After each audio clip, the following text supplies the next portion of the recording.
حلقتنا النهاردة عن موضوع مهم جدا. إزاي تتعاملي مع دراما البلاط من غير ما الدنيا تولع وتبقى حرب أهلية. أول قاعدة: اسمعي كل حاجة بس ما تصدقيش كل حاجة. في ناس حرفيا بتتنفس إشاعات، تقولك سمعت، اتقالي، غالبا، وفي الآخر ولا حاجة طلعت صح. تاني قاعدة: ما تاخديش كل حاجة على أعصابك. مش كل نظرة معناها مؤامرة، ومش كل همسة يبقى وراها خيانة.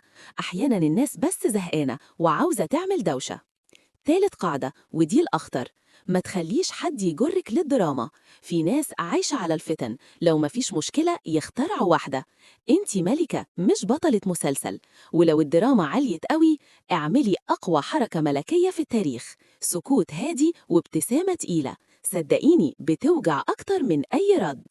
وفي آخر اليوم افتكري دايما: اللي مش قادر يواجهك قدامك هيفضل يحاول يزعزعك من وراكي.